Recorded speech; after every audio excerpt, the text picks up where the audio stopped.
Holly, thanks for joining. Thank you for having me, Dan. How are you? I'm good. Uh, yeah, I'm good. It's kind of rainy and gray and it feels like a Sunday. Are you back in Athens? I am. I just ran an errand to Lowe's. Ah, nice. So luxurious. There's parking and everything. Yeah. So how long were you in Brooklyn before you moved there? 17 years. It was a long time, but I don't know. I every once in a while I think about going back, but then we have a lot of space here because when we moved here, space was not very expensive.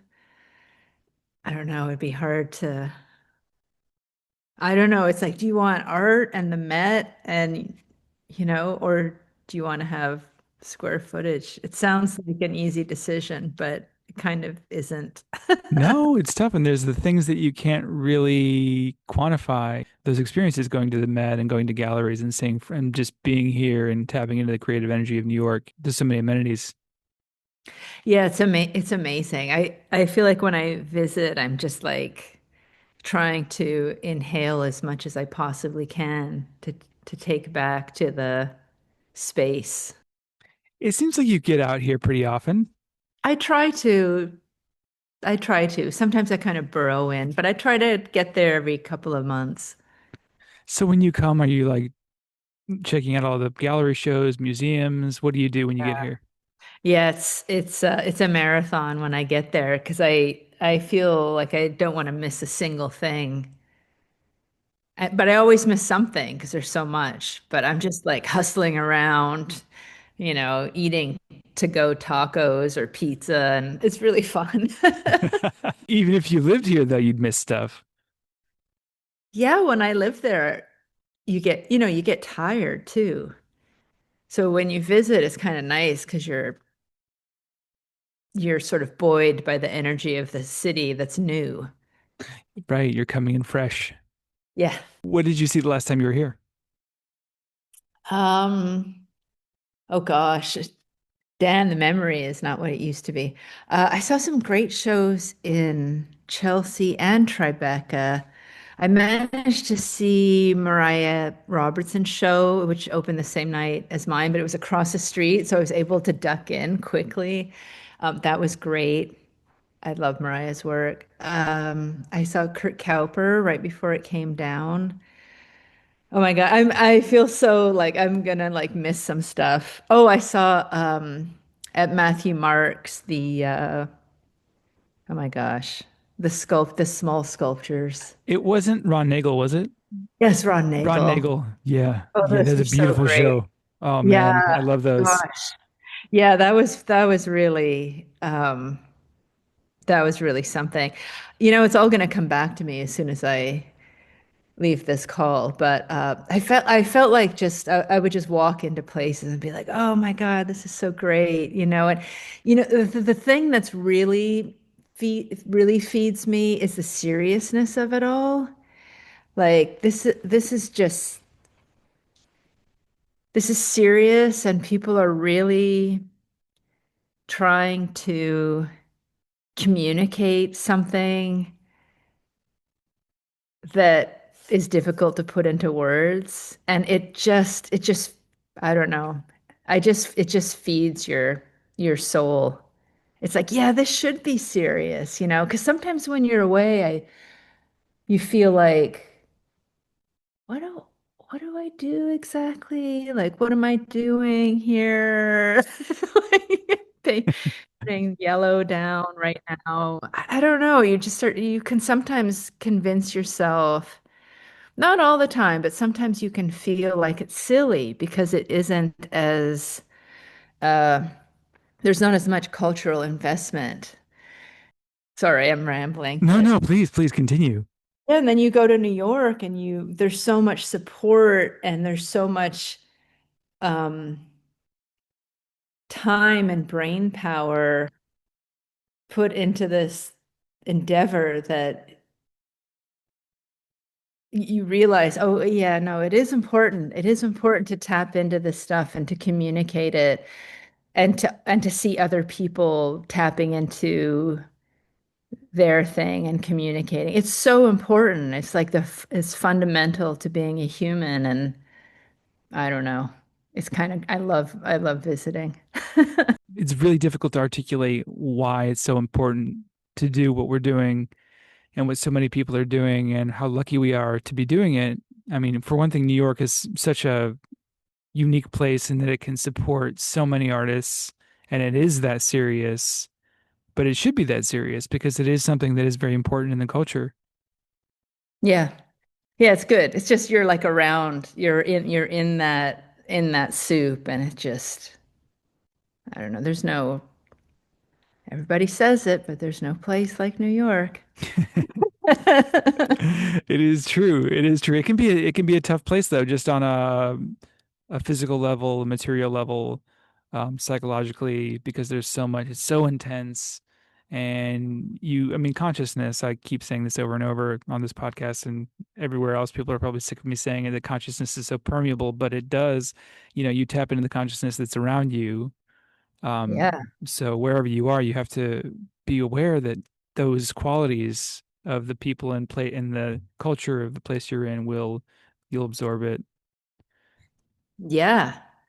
Yeah, if you're a sensitive, observant person, it's like you don't get from point A to point B totally uh this is too strong a word, but unscathed. You're picking up on all kinds of energy that, some of it you might stick to you, some of it might not.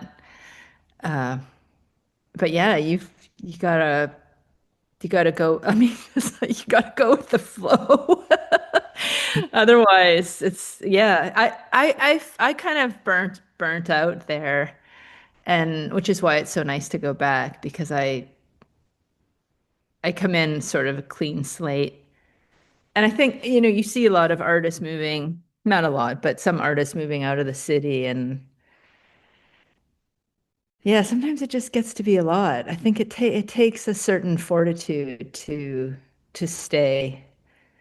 It's either fortitude or else maybe being resigned. Like, where do you go? I don't know. Like, where do you go? Where would I wonder, Oh. you have work here for myself and for many other people and artists. They have their lives and their jobs and things like that. And actually, this is one of the few places that can support not just artists, but art related jobs. So there's so many art jobs and galleries and museums and so forth. Finding those elsewhere is very difficult, I think. Yeah, finding the community you've built also difficult. More importantly, the community. Exactly. It's really about the people. Yeah, you can't. New Yorkers are.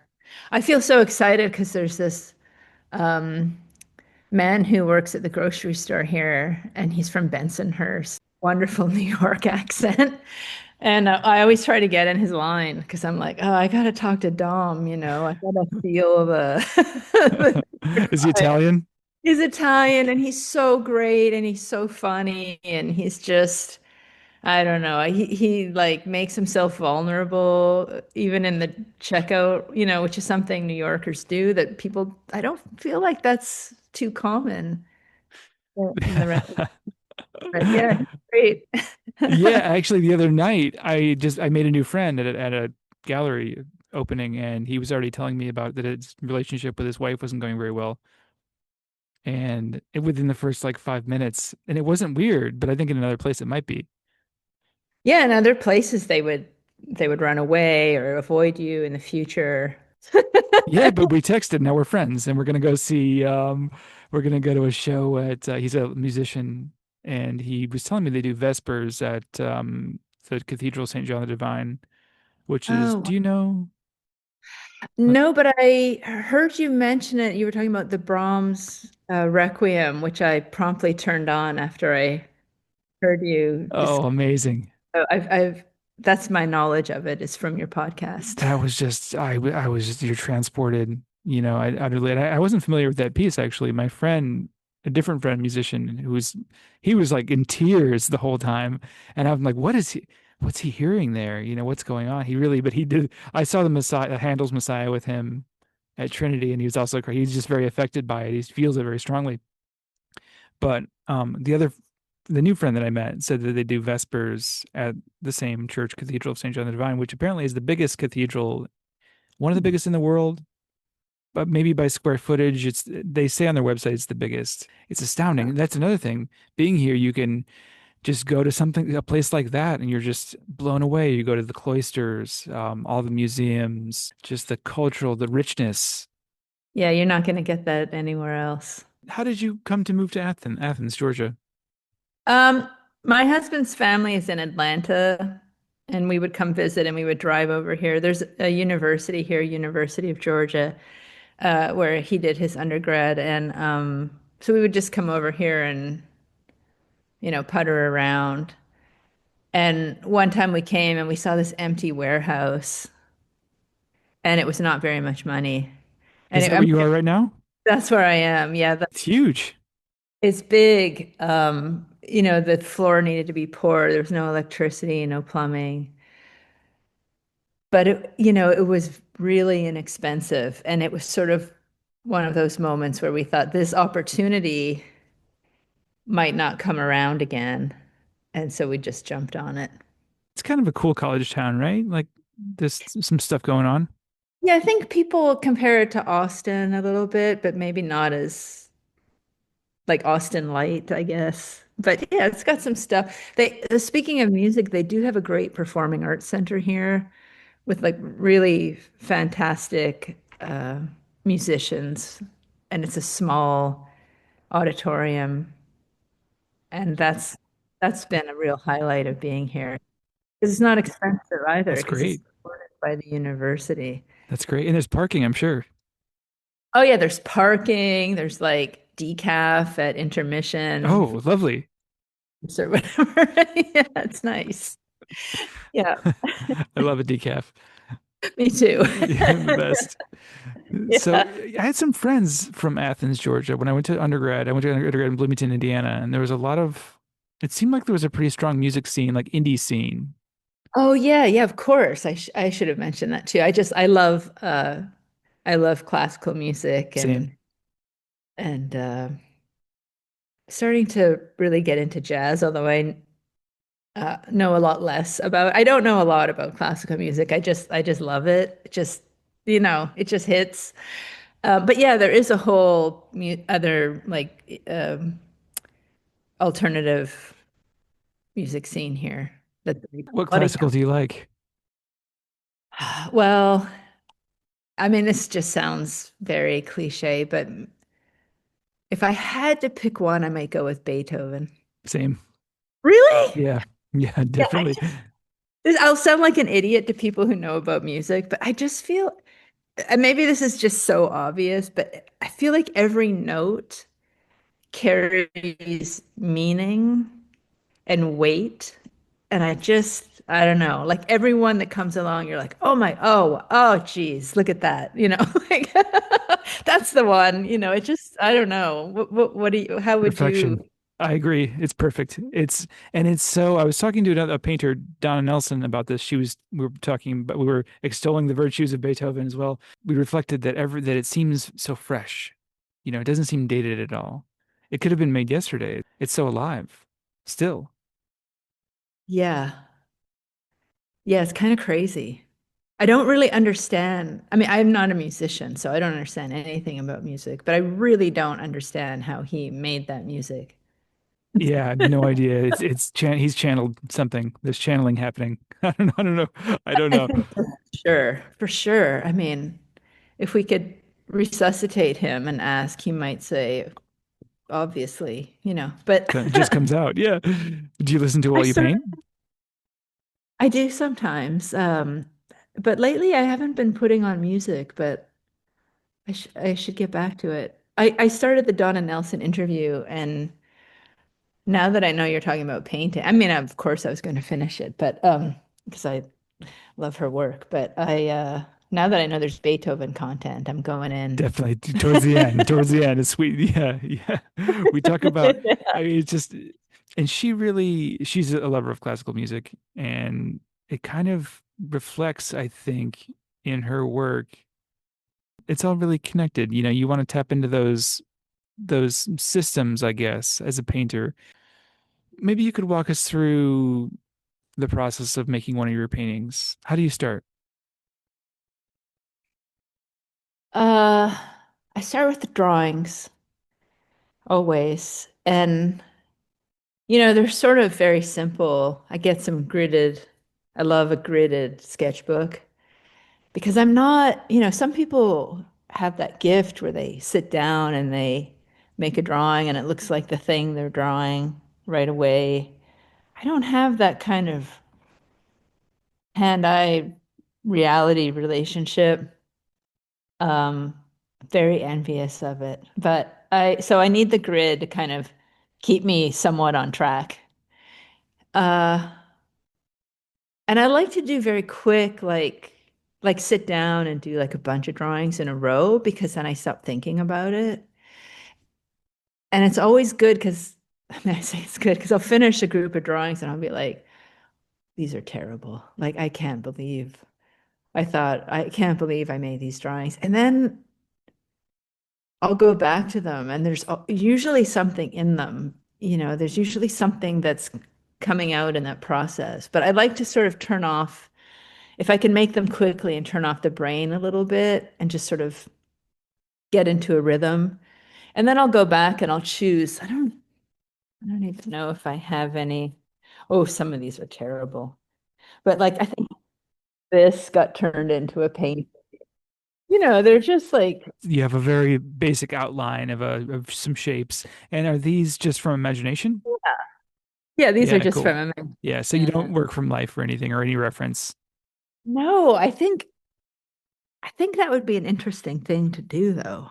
I kind of have been thinking like I should set up a still life and then try to make these drawings, not of the still life, but make my drawings with the still life in front of me just to see what I find in there. So I think that might be what I do next. And then those drawings get transferred to the canvas, and sometimes they go on top of a ground, and sometimes they just go right onto the canvas. It depends. And then it changes how I start putting the paint down. But sometimes I feel like having the ground down feels, it's almost like a little safety blanket. Like a colored ground Yeah, just on the like a solid canvas, color on the canvas. And then I'll put the drawing right on top of there, but it feels okay, there's already something here. kind of a foothold. Yeah, I have a foothold. I have like a color, place to start with color. Like, oh, I put yellow down, so I'm going to react to that. Isn't that the Uh, hardest thing, just starting a painting? it's really hard. And the last show, I didn't do that. I just went, I put the drawing directly on and then started putting the paint in the areas because I wanted to sort of mash up instead of having a thick line and going, putting in the colors and having them butt up against the thick line, I wanted the flat areas of color to meet each other. And I'm sure, like a lot of painters, I'm mildly obsessed with Elbur's. How he got his colors to meet, like that line is just, oh gosh, that's good. And I just wanted to sort of play with how I could make those two areas of wet color meet each other and sort of hold their own color without getting super muddy or murky. So this is like where And the edges meet. yeah, and so the line became a little wavy. Oh yeah. And then uh that led to the wavy lines in the painting because when I started putting the lines down, I was trying to follow, even from if it was an inch out, trying to follow the the waving, the movement in that line, which wasn't really regimented. It was a little chaotic. And so some of the lines are, some of the lines are like waves that look like, you know, they're even and stuff. But some of them were just following those. The contours. Yeah, the con. Yeah, so they did both because at first I was following them and then I was like, oh, I don't have to follow exactly.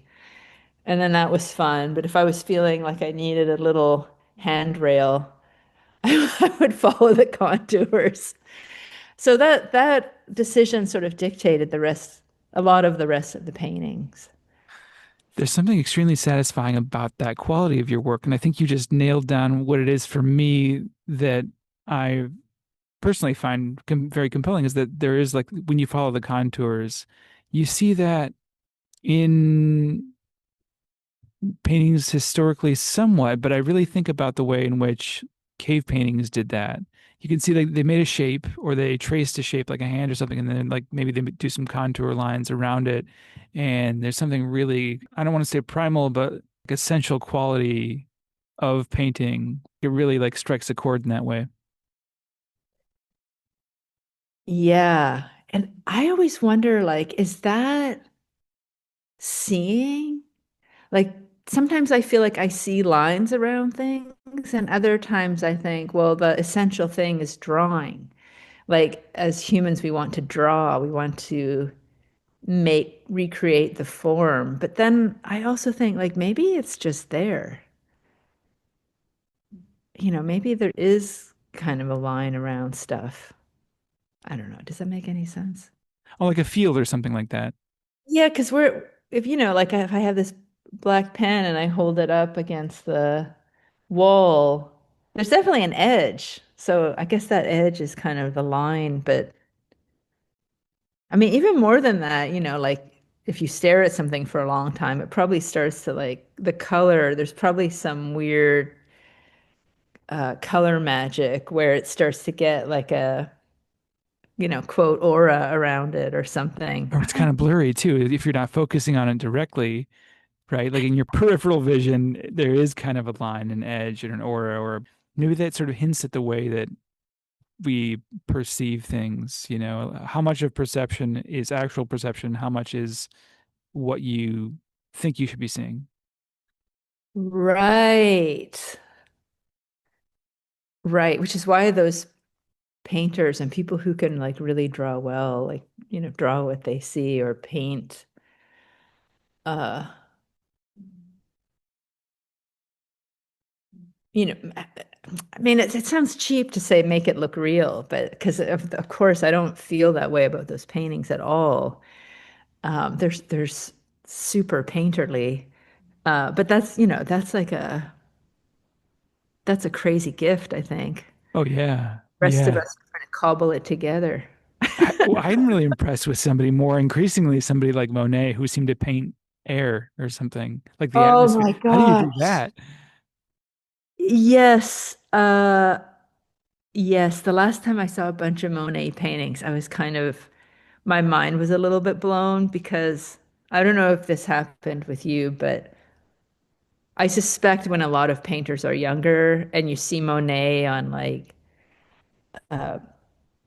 coffee mugs and t-shirts, part of your brain starts to dismiss the paintings. And it took me, I mean, I'm embarrassed to say it, but it really, it was only like, I think 2 years ago where I looked at them and like my mind was literally exploding with disbelief at what I was looking at. I was like, what?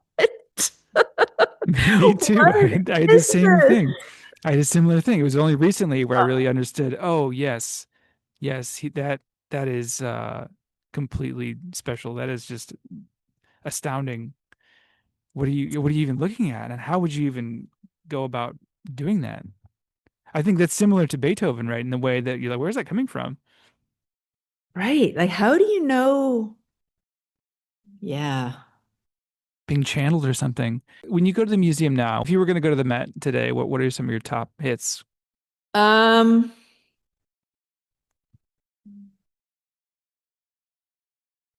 that's a good question. I'm kind of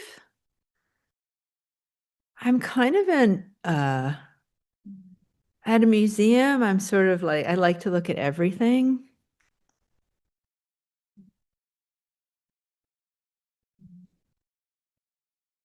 Yeah, I look at everything. Like I love to go to the Egyptian section and the Greek and Roman section and the Asian wing. Uh, Sometimes I don't even go look at painting. Like I look at the Asian painting or but the European painting wing. Sometimes I don't even go there. Like look at sculpture. I think I want to get the name right. The Oceanic. Oh my God, the last time I went in there, I was just that was crazy. I don't know. Last time I went in there, I was like, this everything just looked amazing. They redid it recently, didn't they? What's I that? think that it's all new. That Yeah, it's yeah, new. right? It's new and it was I mean, not the art, but the wing, of course. yeah, it was really, I don't know, maybe other people have criticisms of it, but I don't know. I had a great time looking in there. I just like looking at stuff, you know. It's like um At this point, you're not gonna go to a museum or gallery and try to absorb something and bring it back to the studio. You're looking at things from a different perspective now, you would say. yeah, sometimes I do that, you know. Uh I feel like I get more of that food from, you know, going to Chelsea or Tribeca or Lower East Side, Chinatown galleries. I used to really, I mean, that's not true. I do look at painting, but I'm also happy just looking at things people made. It's amazing the treasures they have there. If you get like the one place I haven't been to in a while, but I used to love going to the Islamic wing where they have the mosaics and things. Oh, yeah. I mean, those are insane. Just incredible and remarkable. They have those like huge whole rooms that are just elaborately every square inch of that room is considered. Yeah, I like to look at things and then think, I don't know, like how did they make this? Like of that, I feel like that Islamic section, I'm always like, what? Like, how did someone? A lot of math, I Yeah, suspect. yeah, and patience and time. I don't know. Yeah, you know, I'll probably go through different phases, like the unraveling of it's like how Monet became a revelation. You know, it's like you're gonna look at something and then you're gonna look at it, and then re-look at it again. And every time you look at it, you're gonna see something different, which is, I think, one of the wonders of looking. I think it's one of the wonders of art in general, and Yeah. that's one of the things about it that it can always be surprising. There's often a mysterious quality that you can't quite pin down, and it precipitates contemplation, which is one of the reasons that I think it's so healthy for a culture to be engaged with art, for people to engage with it, and for people to do it, and for people to look at it, for people to have it in their lives, is that it really changes the way you think. Yeah. Yeah. I remember I was lucky enough to be in Tokyo a while ago and went to the National Museum. And as a total surprise to me, I became mesmerized by the samurai swords that were made.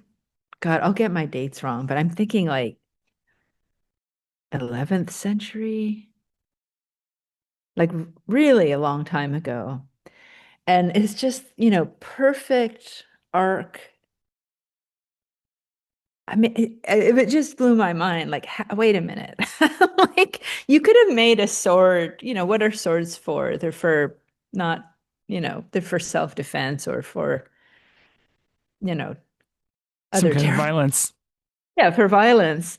And you could just make it like get a hunk of metal and sharpen an edge. And yet, people were compelled to make be a beautiful object.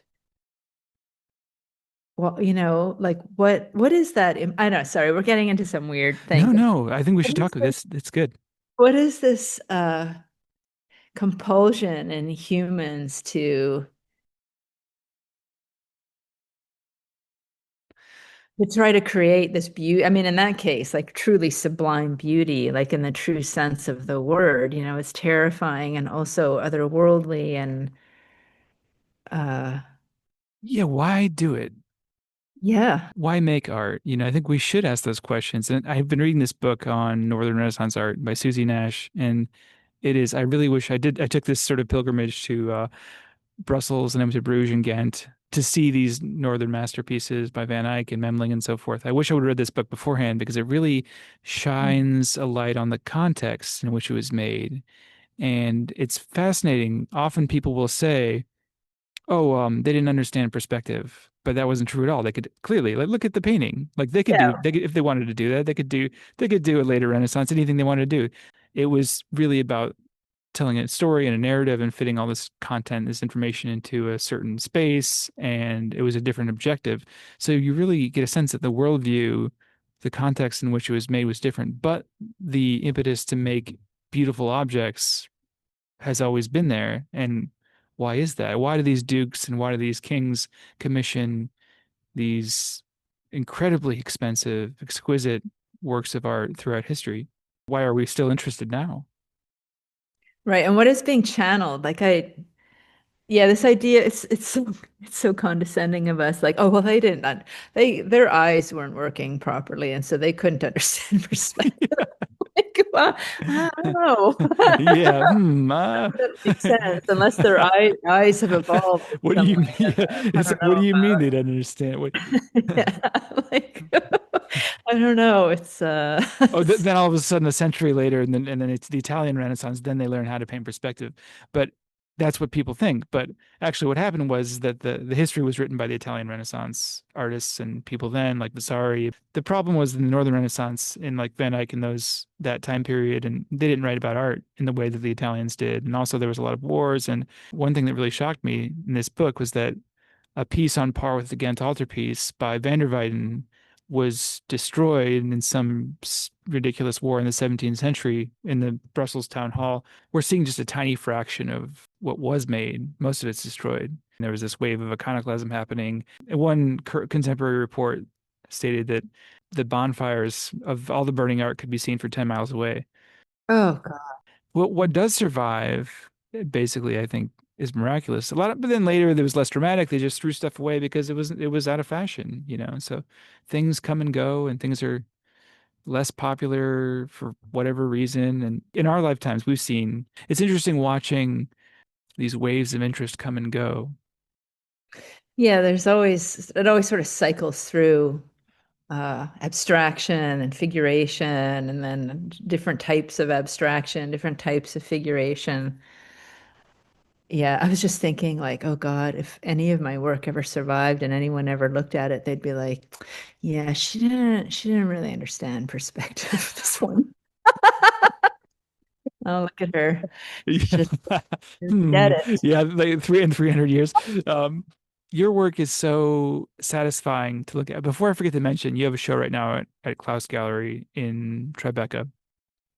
And I'm really glad that I saw you at the opening. We got to connect, and now we're having this conversation. But one thing I think I mentioned it at the time, is that your work just makes me feel happy looking at it. Oh, Like, good. That's that's nice to hear. and not in a way that is vapid, but in a way that's deep. Like I sense there's a lot at play. There's a lot going on. You're thinking about a lot of. It's deeply. You understand what you're doing. It doesn't seem random. I just get a good feeling looking at it. It reminds me of a quote by Klaus Oldenburg that he said that he was all for a kind of art that helps old ladies cross the street. Yes. I'm for an art, right? Isn't that the yes, that's Yeah. yeah. Yes, if it helps you in any way as a human, I don't know. That's great. Well, I think it uplifts the consciousness. And then going back to our conversation about what art's for and what it's doing, I think that's one of the functions too, is that it uplifts. It doesn't have to, it can, but I think that's one quality that I think a lot of people benefit from. Yeah, just knowing even beyond the objecthood, it's that knowing that someone is um, partaking in this whatever search or attempts is is so heartening, you know? It's like it's amazing that people are doing this. It's such a crazy thing to do in so many ways, but not as well, you know, not it's not crazy, but it kind of is crazy. From the external perspective, I think it definitely seems crazy. Yeah, like why? I mean, sometimes I mean, you know, we all think that too. We're like, what are we doing? Yeah. Yeah, let's what are we doing here? We should have kids and go to the factory or something. I don't know, to work a job or be a but then there are those moments where you are in the studio and there's nowhere else you'd rather be, you know? No, it's the when it's happening in a good way, there's no greater joy, really. And when you see work that really touches you, there's no greater joy. And yeah, I can't even it's funny that people write about art. I can't even like sometimes put my finger on like why like I love Gary Hume's work and I can't even begin to I mean I can you know I can talk about it a little bit but I can't I don't know if I could it would probably take me maybe it's because I'm not a writer but how would I convey that feeling I get when I stand in front of one of his paintings? Maybe I'm just not If you could just convey it in words, you wouldn't need to make the painting right. in a sense. Right. It's this is a weird thing to say, but it reminds me a little bit when I was really young, I used to have these dreams that were kind of formless and wordless, but they had sound and they had movement in them. And I remember them really well. And it was almost like the best way to describe it is like an ice skating. But if you were the blade, so it would be like whoosh, whoosh, and just like moving in pattern, like m not even like a recognizable pattern, but moving In three around. dimensions? Yeah. And in sort of like loops and circles and but like with a sound. And Wow.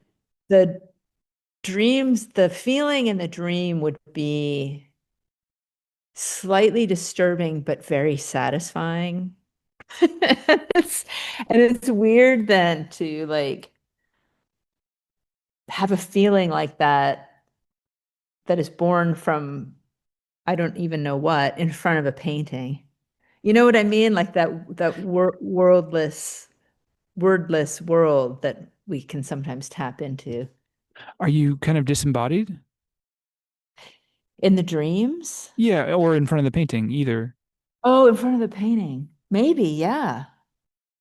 Yeah, maybe. Because I don't even I lose you lose awareness of yourself in You're the just in in the painting, in the feeling of the painting. yeah. That does that that happens to you too? Yeah, I think it does.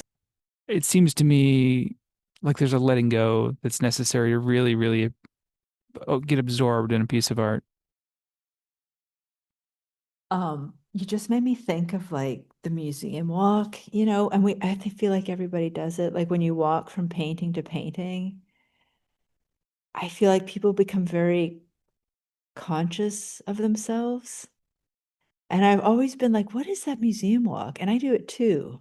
There's like a very specific way of walking from painting to painting. But I think because when you leave the painting, you become hyper aware of your body. Isn't that like, Yeah, there's a self-consciousness that happens once you come back. yeah, isn't that like I don't know. You know, hands behind your back, Yes, maybe arms crossed, but definitely like aware of your body, so aware in a weird way. And self-aware.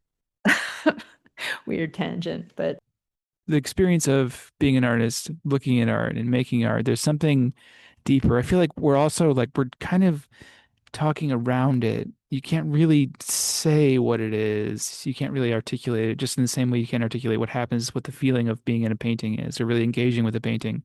But I think this might be the closest I've come to really trying to get at the quality, the experience of what art making is. Yeah, I don't know. I don't even know. Do you know what you're trying to do when you make a painting? Do you know like what you're trying to convey? I think you have things that you tell yourself on a conscious level, what you're trying to do, but you don't really know. And it's always the stuff that's like in the periphery that you have to really pay attention to. Like you think it's over here, straight ahead, you're looking at something, but it's actually over here, just out of your line of sight. Hopefully. And then also, whenever you think it's like a certain way, it's something else. I've really tried to be conscious of whenever I'm being absolutist, about anything. The best painting is like this. Oh, but no, actually, what about this one? There's always, Right. Right. Yeah, sometimes there are people I find who are like, and I don't, maybe it's just a different way of thinking about work, but sometimes I don't know, it's interesting. Like people are only drawn to work that has something in common with their own, but I don't really feel that way. I mean, of course, I love, you know, I love fields of color, but I also love, Monet and uh, Victor Mann and Chrysophylle and, like I love all kinds of painting. I don't know. Amy Sillman, I mean, that's it's a whole other world. I like the other worlds. I like the other worlds too. So I do too. yeah, it's Yeah. kind of exciting. Yeah. It's something that you couldn't think of, or is outside of your normal, the way you think. You're just, what is that? That's weird. That's interesting. How do they think of that? Yeah, how'd they think of that? I feel like I'm so basic. Like I'm just like seriously, like other people's paintings, I'm often like, wow, that is so sophisticated and complex. I'm just like, like, you know, I know, but I really find the simplicity of your paintings really refreshing. There was a nun, I was watching these during COVID. I got deep into these like YouTube like rabbit holes, as one does, as one did. And there was whatever. one on this convent, and these nuns were really interesting in Carmel, I believe. And one was saying that in simplicity there is truth. And I thought about that, and I still think about that. That she was referring to how you live, living in a simple way, and there's a lot of truth in that. But I think also in what you do, yeah, there's nowhere to hide, right? No, no, but yeah, I don't know. I have to think about that, I think. I'm not disagreeing with the sisters. But but for me, like because I feel like there's nowhere to hide. I don't know, in more complex paintings too. Like That's a good point. You can tell any painting, I mean, it's all there. All what, about the weakness, if there's any weakness, yeah, it's sort of like kids in a park. yeah, Kind of mean kids yeah. spot the hesitation They or smell it. They smell yeah, the fear, right? that's right. Yeah, the painting lays it all out there. It does anything. I think any kind of art. There's a vulnerability that happens that accompanies whatever you make and put out there. And I think that's another component that makes it a very healthy thing to do, because you have to, you see that you're not perfect, you know? Oh yeah. Oh yeah. Yeah, in fact, I think, I've been thinking about, okay, tell me if this is crazy. You tell me. But I've been thinking a lot about how when people make in different ways, they will say, "Oh, I didn't make it though.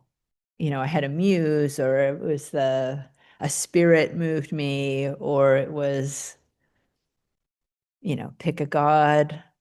They sort of give the power to something outside of themselves, which may actually be real. I don't know. But it's also a way of erasing yourself, right? Like if you have those hesitations or those embarrassments or those vulnerabilities, if you can get into a space where you're not self-conscious, I mean, then what is that? So I don't know. I've just been thinking about that way of explaining creativity lately because I'm like, oh, maybe there's something. That it's external, that it comes from somewhere else. Yeah, I don't know if other people ever feel that way. I mean, I'm not saying that it comes from wherever, or whatever. I wouldn't even, but I think it's like a coping mechanism almost. I mean, So to get out of your own way, right? yeah, like people may actually feel that way. Oh, this, I'm being moved to do this. And that's amazing. But I think it's also like for me, it's a way of, yeah, pushing my quote self away. Do you ever feel like that? Do you ever feel like you're outside of yourself when you're making something?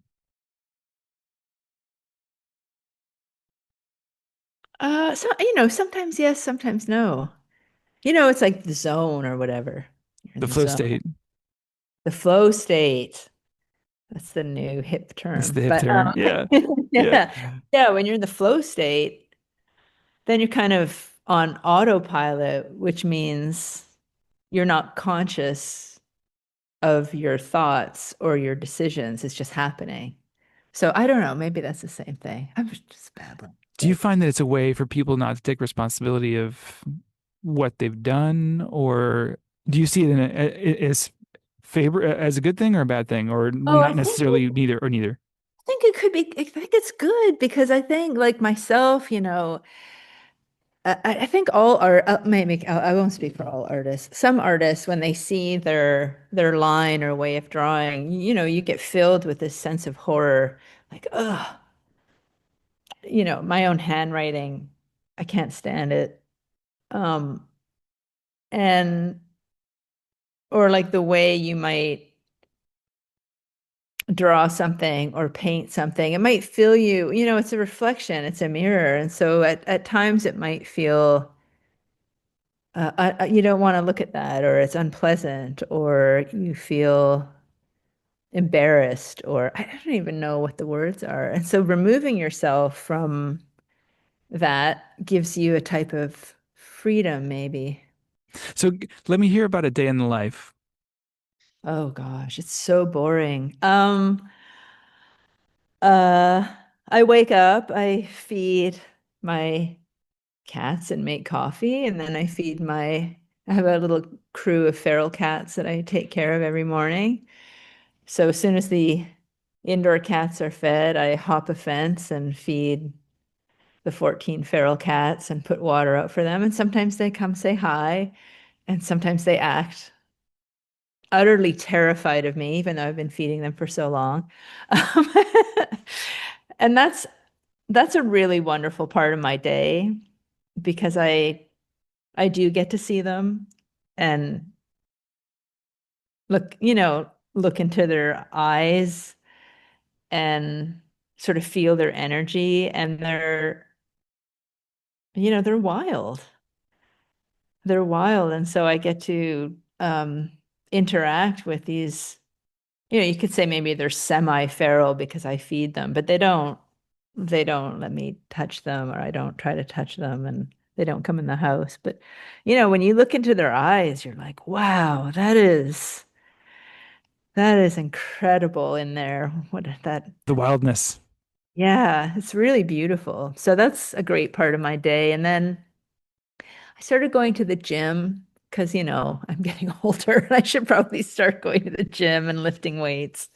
So that's a new part of my day. I started hula hooping, which is Nice. fun. Uh, and then I'll come back and, eat something, and I usually draw for a little while. I don't always paint.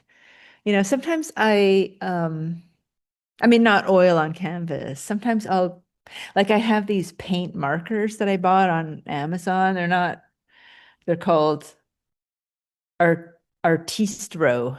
That's the brand.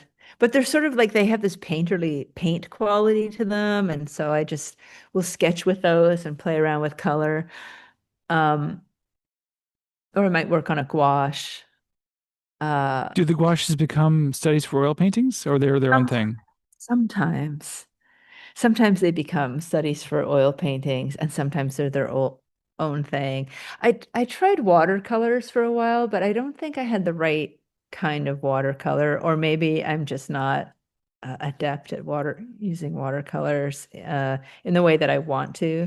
Maybe inks would be better, but I find that it's very important to use a different medium on the regular, like not just drawing and oil painting, but I have to use gouache or pastels or markers or really shift size and what I'm painting on. Because every time I do that, I work in a different way. And then it will feed into the drawings or the paintings. And so that sort of keeps me engaged with what I'm doing and Keeps how it I'm. fresh. Yeah, and it keeps me making decisions like, oh, I like that, I don't like that, or this is interesting, that That's thing, good. and why is that interesting? It's because that is succinct, or that is efficient, or that is whatever. But I need to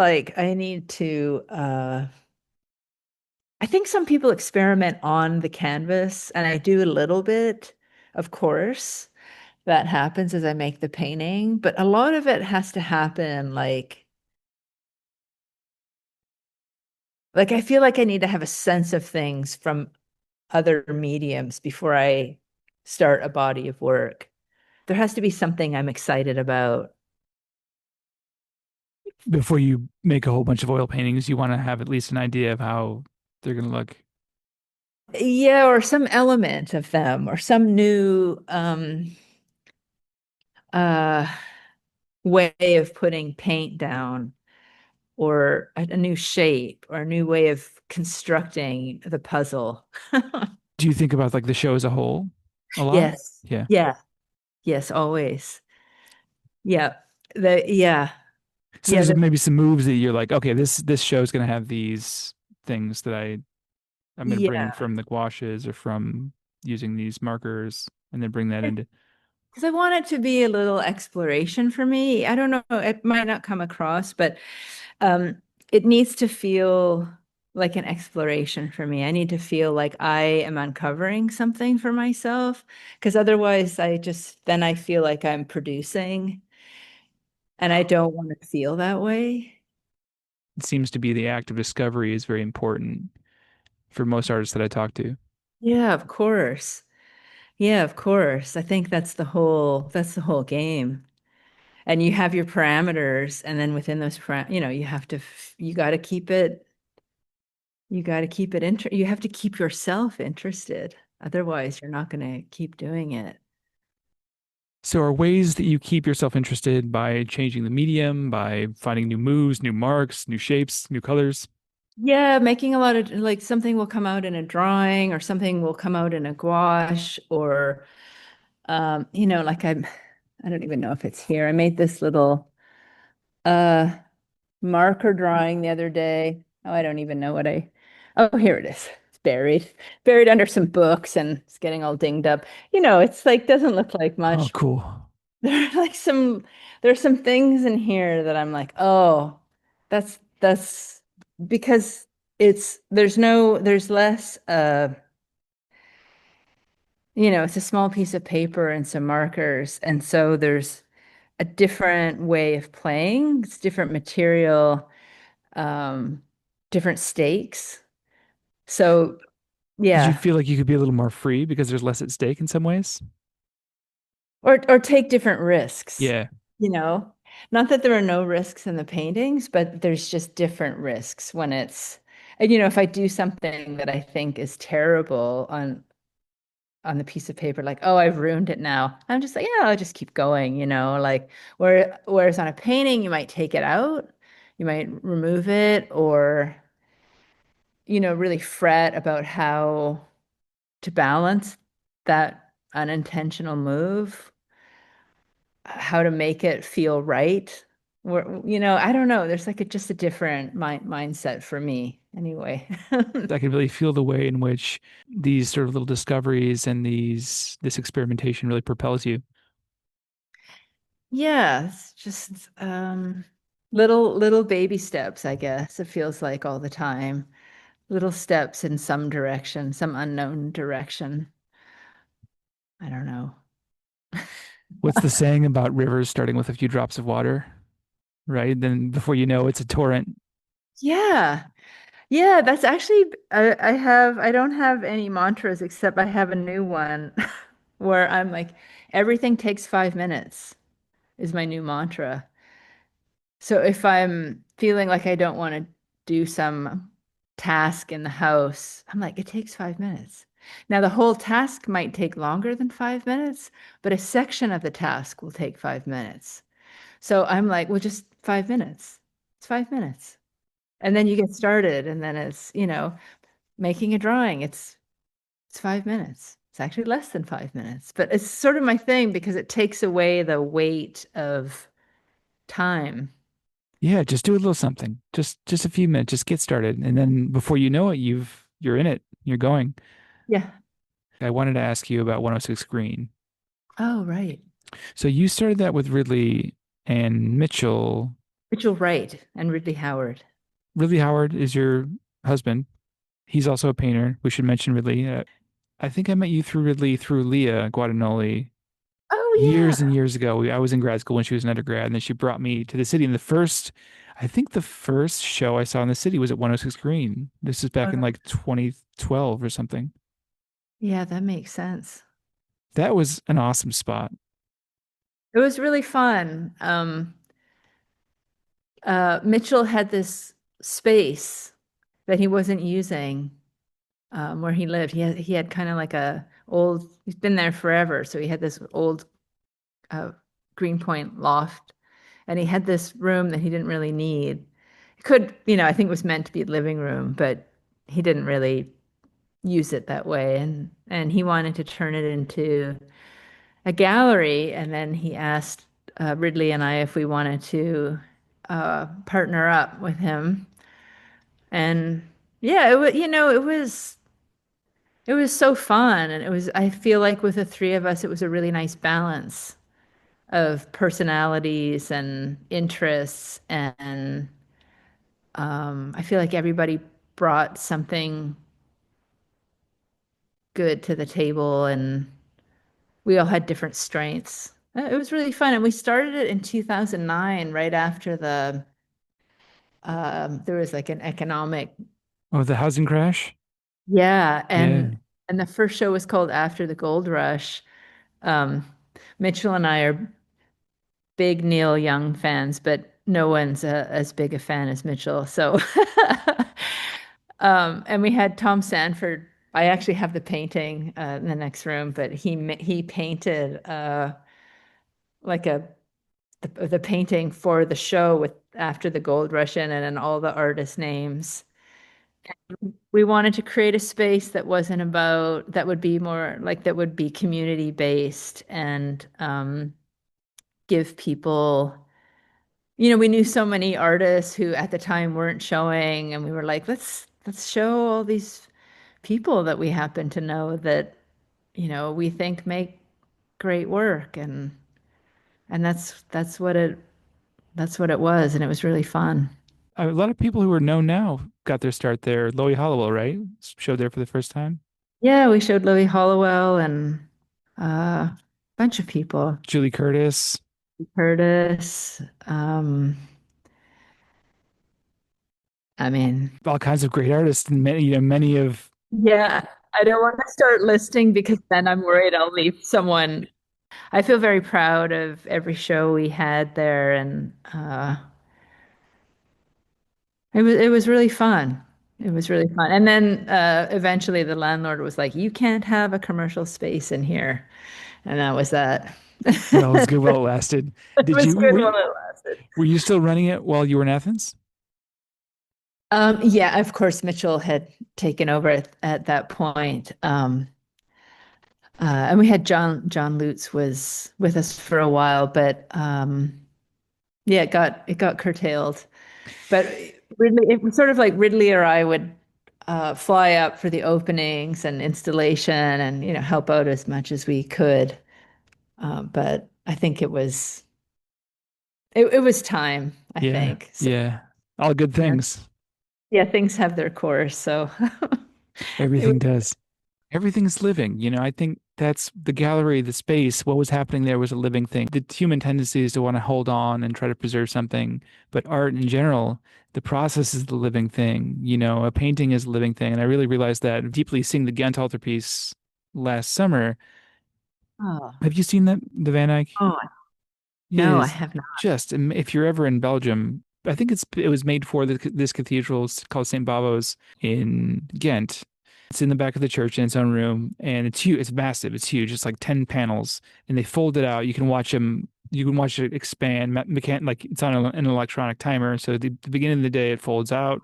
Then it folds in at the end of the day, and we got to see it at the very end. It's hyper real. It is just. It doesn't even make sense. It took this guy in his workshop 10 years to make it, but half the paintings that you see on the Ghent altarpiece right now are being restored. So you can tell some of them are photographic reproductions. And then, but another museum in Ghent, they're restoring them and you can watch them through a window restore it. Some of the work was missing and never found. One of the panels was painted by an artist. You can tell the quality is not as good. The Nazis looted it. It's changed hands many times through different countries, taking it and putting it somewhere else. Then it had a bunch of salt damage from when it was stored in an abandoned salt mine in World War II and the whole thing itself. But what is the thing? It's not one static thing. It's always moving. It's always changing.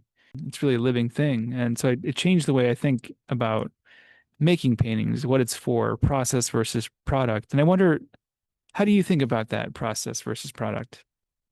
My hope is that some of the feeling involved in the process will live in the product.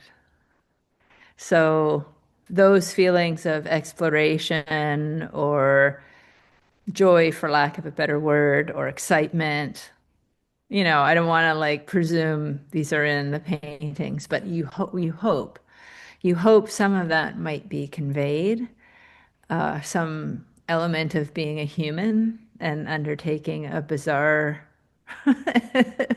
endeavor will come through, and the beauty of that will come through. It's like it's the poetry of life. It's the poetry. It's the magic of trying to communicate the beautiful things we don't exactly have words for. So yeah, I don't know. But I think that's the case with art and music and poetry. I mean, it has to be, right? If it's succeeding in any way, that's going to happen. I mean, that is what makes it successful. It's you're sharing another person's humanity via an object. It's It's remarkable. weird. It's It's am- weird. it's true. It's amazing. But throughout time, you have a painting that's 20,000 years old on a cave, and you can share this human experience with someone who has been dust for tens of thousands of years. Yeah. Yeah. I remember seeing I think it was the Annunciation by Fra Angelico at the San Marco. And I was kind of in a bad mood. How can you be in a bad mood in Florence? But I was just, maybe I needed lunch, but I was kind of in a bad mood. I was on the ground floor, and then and I was with Ridley, and he had already gone upstairs, and then I was trailing behind, and I came up the stairs after him, and he was sort of standing off by to the side of the painting. You know, it's at the top of the staircase. And I came up the stairs and I just started crying. And it wasn't because I'm like, oh, it's the Annunciation, or I don't have a religious affiliation or anything like that. It was just the tenderness of the painter. I mean, maybe it's not real, but I just feel like this person must have just been so sensitive and tender and loving, and it is all in that painting. And it just sort of like flooded the staircase. And it was, it wasn't like, oh, there's the angel. I don't even know the angel's name. Gabriel. Maybe Gabriel Hmm. and and Mary, the Virgin Mary. It wasn't even that. It wasn't the story. It was just like the way they hold their hands. Like, you see that painting sometimes, and the Gabriel is like pointing, like you, like this is gonna happen to you. And it's like, I don't know, it can somehow feel like, I mean, it's invasive, right? Like you're gonna have this baby. Like there's violence there. Yeah, in this case, the hands are folded and they're soft. Like the way the hands are held is so just, I don't know. It's just very beautiful. So yeah, that's coming through the object. Now maybe he was a horror show. I don't know anything about him, but I can't imagine.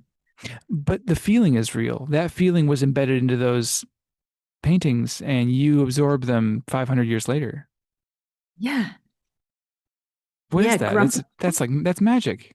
grumpy tourist in Florence. And all of a sudden you're transported, your consciousness has changed. Yes. And you carried it still. You still recall that. You still have that experience. Yeah. I'm going to restrain myself from talking about the Annunciation too much because I'm doing a series of paintings based on the Annunciation. Oh, And I amazing. use That's that so one weird. too. So that's, I know, and that's one place that I really need to go to see those. I was in Florence like 20 years ago, but I didn't go there for some reason because I was in my 20s and Yeah. you don't Get know.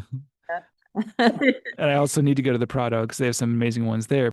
I don't know how the Prado got so many good ones, but that experience, you know it when you feel it. It's not a prescription that anybody could make for how to make art that's durable, that lasts through time. But if there were a prescription, I think it would be that it's living, that you embed a living feeling into something Yeah, through touch, through thought, through imagination.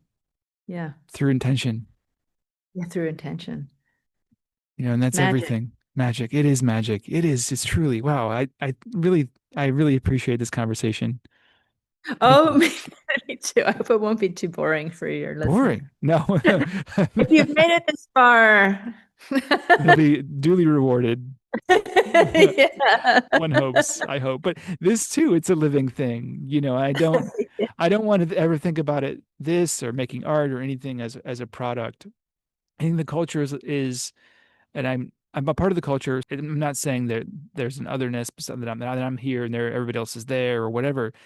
The culture, there's a lot of perverted qualities in which the product is fetishized and the process isn't really understood. I think increasingly so. In fact, somebody was telling me that artists in a lot of places want to like it's a real a boon to work with like a corporation. Like it's seen as like the term selling out doesn't really even it's not even a term anymore, apparently.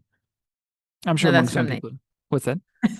that's from the 80s. It's from the 80s. Yeah. Yeah. Now it's like, what do you mean? Of course I'm gonna work with Coca-Cola and yeah, I'm gonna put a billboard on this thing. Yeah, I'm gonna get my art out. But I think there's a real danger of de-emphasizing the process and really making it about something that's can be monetized and that is pervasive. And I've been fortunate that I have a regular job and I don't have to sell art, and it's got to be difficult for artists that do make a living selling art. Not that you can't do it. Many people do it, you know. I wonder if you could speak to if you think about that and the difficulties of making art in the commercial art world. Uh, well, for most of my life as a painter, that wasn't the case.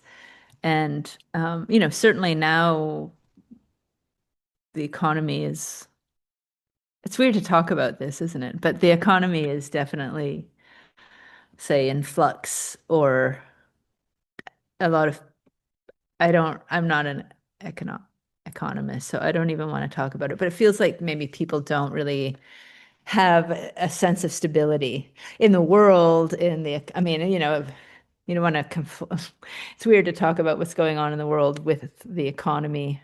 It feels crass somehow, but But it's a part of it, right? things are, yeah, of course, and things are unstable. Uh, but when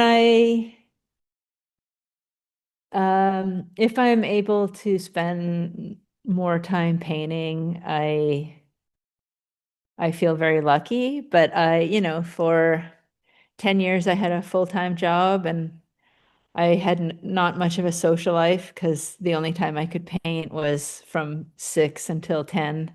What did you do for work? I worked at a design and production company, and I did Photoshop work and some layout production work. So you're And I, painting at night. yeah, and I paint at night. And I feel really lucky because it was my first job in New York, and I had this great boss who, um, at the time, if you were doing this kind of work, there was a certain rate, like intro rate that you would expect to be paid, which was not very much. And and I had this interview, and he was like, "Okay, I'm going to hire you." And I said, "Oh, that's great." And he said, "Well, how much do you want?" And I was like, "Well, I'm not good at like asking for these things, but I was like, I understand the intro rate is this." And he went, "Ugh, I'm not going to pay you that." And I was like, "Oh my God, I've asked for too much." And he was actually disgusted at how low, That is rare. and he paid me like a 25% more, which allowed me to, I did not have some extravagant lifestyle, but it allowed me to pay my student loans and uh, pay my rent and um, exist in You New could York. survive. Yeah. Yeah, and he was just a nice person, and it was a really nice place to work, and I was really lucky to have that job. And then eventually they closed, and I remember being kind of terrified, and they did magazine work, so they went, but I remember being terrified, and then I was like, okay, well maybe this is just my opportunity to spend more time and try to be, better at painting and grow and all that stuff. So I It tried was an to. opportunity. Yeah. Yeah. And then I did adjunct teaching and part-time stuff, Are but you still teaching? I am not, no. So before you went to New York, where were you? I did grad school in Boston. And then before that I was in Toronto, which is Canada, which is my hometown. So you grew up in Toronto, went to undergrad there, I went to undergrad. I grew up further north and then was back and forth from Toronto and then went to undergrad there. and then for grad school you went to the MFA in Boston, and then Yeah. where you met Ridley. Yes. And then as soon as we could, we packed up a U-Haul and had stars in our eyes, and we were working in New York. And we were just, back then, no one was like, I'm going to have a show. We were like, maybe one day we'll be in a group show. It was really like, we just wanted to be in New York and see the art and be around artists. And You did it. we were so excited. You did it. You know, you went to New York, you established yourself, you both show your paintings still in the city. I never thought I would have like a solo show.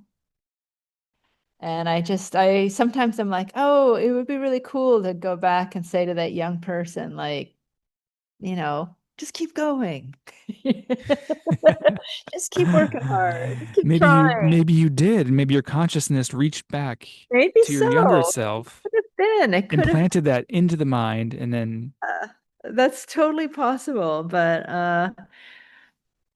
yeah, I think being an artist and having a stubborn streak is just you kind of you kind of just got to keep doing it. you have to. The thrill of creating is kind of worth it. You feel weightless, right? When you have that experience, there is a, I don't want to say divine, but it does feel like there's an inspiration that's from another place to have a practice. Also, it's very centering. You know what you're going to be doing.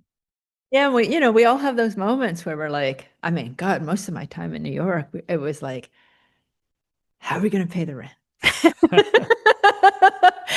And then somehow the rent got paid. Somehow. There was a period of a couple years where I had like $100 left after I paid the rent, all this student loan debt. It kind of traumatizes you a little bit. Yeah. And then I think when you get later in life, you start to work more than you need to, or because you don't know when the next. I feel that fear and love are two sides of the same coin. And if you can be conscious of that and tap into the love part, why are you compelled to do something? Is it out of fear or out of love? You want to be in making art because you love it. Yeah. Yeah, it's funny. I think a lot of artists probably feel this way, but as soon as I got to art school, because I didn't know I wanted to be an artist until I got into art school, really. I applied to art school because I didn't know what else to do.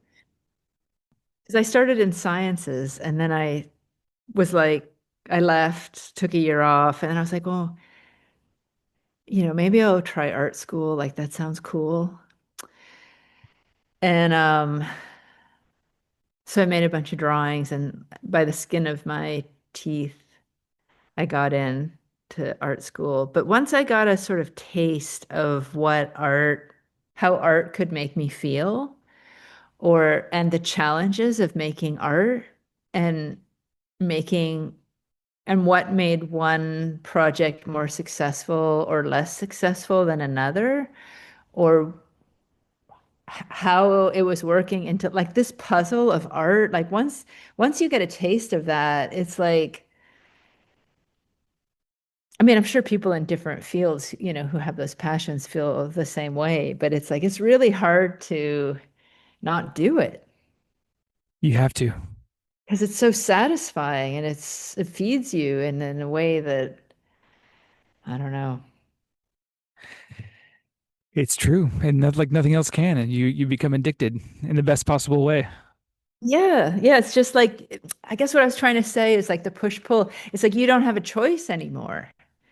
Yeah, I mean, if my life were different, if I had different circumstances, like if I were caring for a child or something, then of course there would be different priorities. But uh, the priority has just been this thing, and it's like, oh, I just want to try to do this the best that I can. That's it. And you just hope that each time you make a body of work or a painting that, maybe it's not better, but you're on a trajectory of getting somewhere and every time you're learning. And, I definitely had a lot of learning in my painting career. So continuing. Same. And I hope that continues. It's really about learning and growing. And one refreshing thing about the conversation I had with Donna Nelson is that she sees herself as just starting, as just figuring, just getting into it now. She's 80 almost, and she's Oh, talking about wow. continually learning and growing. And you can Yeah, hear it in the way she talks. And I think that is one thing that's really important is not to let, that's not to, inspiring yeah, from her. I'm like, yeah. she seems like she's got it pretty figured out. in my opinion. Me too. But Yeah. okay. But that's what she needs to do to keep it Yeah. fresh and discovering things and what that's such an important thing. And that changes the way in which you interact with people, the way you interact with your other life, you questions. It's that questioning, I think that's a really critical part to being an artist and why art is important. Yeah. Yeah, the questioning and the wanting to connect. Yeah. The need to connect. And that's a whole other conversation. And we could do like the psychology of artists. You should do another one like with someone who know like what is the psychology of I did have a psychologist who's a collector on. That's a oh, pretty good one. My friend Rob Westerholm. oh, amazing. And yeah, it's a good one. It's a really good one. And he just loves art. Well, we'll have to do a part two in the future. I Yeah. I really I really appreciate your coming on today though. Well, thanks so much for having me. And I'm gonna spend some time looking at this Ghent altar piece online. I thought of Van Eyck just now when you said as best as I can. I think about a self-portrait where it says he has a little play on his name. It was Van Eyck, Ike. It's in German. It says as I can, but Ike is spelled like Van Eyck, or it's the Uh, same sounding of Van Eyck. So this is somebody who still he was saying, this is the best that I can. yeah. Everybody, I think we all have to do the best that we can individually. Of course, me externally or somebody else looking at Van Eyck, you're like, I don't know. I don't know if you could do a whole lot better, but, Yeah. you You're doing know, great. yeah, you did pretty good. You did pretty good. Not bad. Not bad. Yeah. Well, Good for anyway, I, I wonder if there's anything else you'd like to add before we go. I think I mentioned it before. You have a show up right now at Klaus Von Nichtssagend. von Nichtssagend in Tribeca in Manhattan. It's going to be up for another week, I think. Is that right? Another couple weeks? Yep, March 28th. So Cool. So 4 weeks. people have a little time to see it, We'll have a and they little time. absolutely should because it will make them happy. Um, I hope it'll be color, 'cause at least like color therapy. I is there anything else you'd like to add before we go? think so. It was great to talk to you, Dan. All right, thank you again. All right, have All a good day. right, take care. You too.